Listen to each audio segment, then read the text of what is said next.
la chapelle de Rie. C'est pas un décor de cinéma, ça existe vraiment. Je l'ai découvert dans l'Orne, en Suisse normande.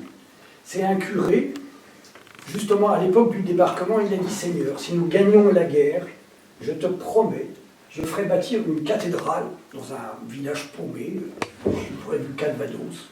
Le village s'appelle Rie, étrange, Rie. Voilà. Les gendarmeries dans la gendarmerie. Donc lui, il a collecté des fonds. Et on lui a dit: on vous donne le terrain, mais c'est au bout de 30 ans, c'est pas construit, on reprend le terrain. Et le pauvre, il avait vu les yeux plus gros, il avait les yeux plus gros que le ventre. Il a fait ce qu'il a pu, et aujourd'hui, vous y allez, vous tombez sur une façade de cathédrale.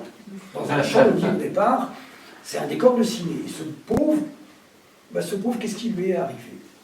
Ézéchiel dit bien: Baruch Kevod Adonai Mimekomo, béni soit la gloire de Dieu en son Dieu.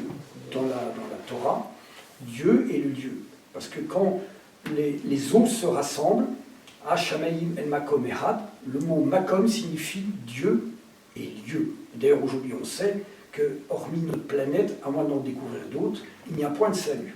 Donc Dieu est bien le lieu. Lui, il a, dans ma théorie du code des dieux, il a été guidé par l'énergie de la lettre Resh de Ri. Quand vous voulez connaître le code d'un lieu ou d'un nom, vous enlevez toutes les voyelles, vous ne gardez que les consonnes. Hein? Et bien, vous enlevez I, il reste que R. Resh. Cet homme a été le vecteur, le médium, c'est le cas de dire, de la lettre Resh, du principe inclus dans le nom du village. C'est stupéfiant. Ri, Resh. Voilà.